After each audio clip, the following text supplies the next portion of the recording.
यहाँ पे 10वां क्वेश्चन देखना बच्चों। 10वां क्वेश्चन राउल्ट्स लॉ के ऊपर है। राउल्ट्स लॉ का हम ये पहला क्वेश्चन कर रहे हैं, ठीक है। इससे पहले हमने हेनरीज लॉ और कंसंट्रेशन टर्म्स के जैसे mole fraction, mass fraction, molality, molarity, इन सब सारे क्वेश्चंस को हमने कर लिए हैं, ठीक है ना। और ये राउल्ट्स लॉ का क्वेश्चन है। ये दो तरीके से आता है। पहला डिफाइन राउल्ट्स लॉ सिंपली आएगा, या तो स्टेट राउल्ट्स लॉ, ठीक है, for a solution of volatile liquid. अब ये वोलेटाइल लिक्विड, वोलेटाइल सुनकर के थोड़ा घबराना मत, क्योंकि वोलेटाइल का मतलब क्या होता है, परिवर्तनशील, ठीक है, परिवर्तनशील लिक्विड, ठीक है ना, वोलेटाइल लिक्विड। क्लियर है बच्चों, ठीक है। तो यहाँ पे इसको डिफाइन करना है, ठीक है। क्या डिफाइन करता है, मतलब यहाँ पे क्या बोलता है वोलेटाइल, मतलब राउल्ट्स लॉ क्या बोलता है, मैं वोलेटाइल बोल रहा हूँ, यहाँ पे राउल्ट्स लॉ क्या बोलता है, ध्यान से सुनना। It state that at a given temperature, ध्यान देना बच्चों, हेनरीज लॉज में हमने ना कांस्टेंट टेम्परेचर पढ़ा था, ठीक है, एट कांस्टेंट टेम्परेचर। यहाँ पे क्या है, at a given temperature, at a given temperature, at a given temperature, ठीक है, फॉर अ सॉल्यूशन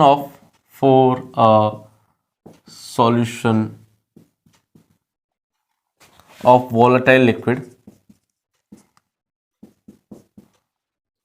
क्या था वोलेटाइल लिक्विड के, परिवर्तनशील लिक्विड के लिए एट गिवन टेम्परेचर पे इन्होंने क्या स्टेट किया, इन्होंने क्या बताया था, ठीक है ना, वो देखना, ठीक है। क्या बताया था कि the partial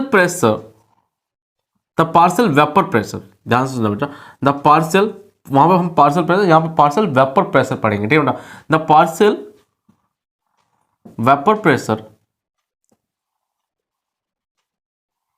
the partial vapor pressure of each component, the partial vapor spelling गलती, vapour pressure, partial vapour pressure, ध्यान रखना बच्चों, वहां पे हम पार्शियल प्रेशर पढ़ रहे हैं, यहां पे हम पार्शियल वेपर प्रेशर पढ़ रहे हैं, ठीक है ना। पार्शियल वेपर प्रेशर फॉर या ऑफ ईच कंपोनेंट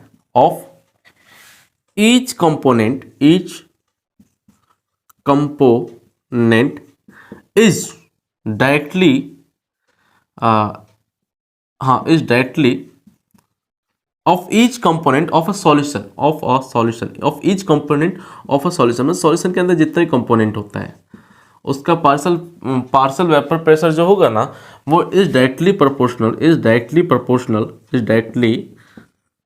मुझे थोड़ी सी नींद आ रही है, प्रोपोर्शनल, क्योंकि टाइम हो गया है 4:30, proportional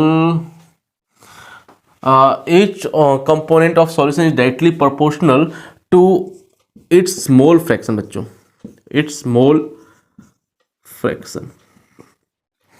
क्लियर है बच्चों, fraction of solution directly proportional to its mole fraction present in solution।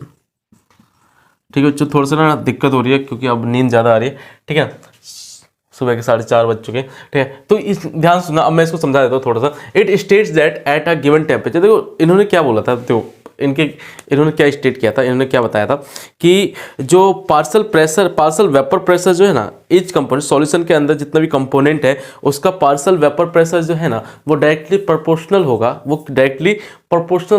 ध्यान सुनना, वो डायरेक्टली प्रोपोर्शनल होगा किसके, मोल फ्रैक्शन जो है ना, मतलब मोल फ्रैक्शन जो प्रेजेंट है किसके अंदर, सॉल्यूशन के अंदर जो मोल फ्रैक्शन जो प्रेजेंट है उसके डायरेक्टली प्रोपोर्शनल होगा कौन, पार्शियल वेपर प्रेशर। कौन, पार्शियल वेपर प्रेशर। ध्यान रखना वहां पे क्या दे रखा था, हेनरीज कांस्टेंट में क्या देखा था, हेनरीज कांस्टेंट में एट कांस्टेंट टेम्परेचर था, यहाँ पे क्या है, एट गिवन टेम्परेचर है, ठीक है ना, यहाँ पे एट गिवन टेम्परेचर, वहां पे कांस्टेंट टेम्परेचर था, ठीक है। यहाँ पे पार्शियल वेपर प्रेशर है, वहां पे आपका पार्शियल प्रेशर था, ठीक है, वहां पे ऑफ गैस का था, यहाँ पे ईच कंपोनेंट का है, ठीक है। तो partial vapour pressure of each component, ठीक है ना, जो कि सॉल्यूशन के अंदर प्रेजेंट है, ठीक है, जो कि सॉल्यूशन के अंदर प्रेजेंट है, ठीक है ना। वहां पे देखो पार्शियल प्रेशर जो लग रहा था ना, वो सरफेस के ऊपर लगा था, अबव द सरफेस लगा था। तो यहाँ पे पार्शियल वेपर प्रेशर जो है ना, partial vapour pressure of each component of solution के अंदर का बात हो रही है, ठीक है ना।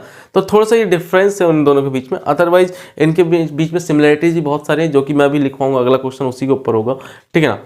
अब टाइम भी ज़्यादा हो चुका है, ठीक है। आई होप यहाँ पे समझ में आया होगा, यदि थोड़ी बहुत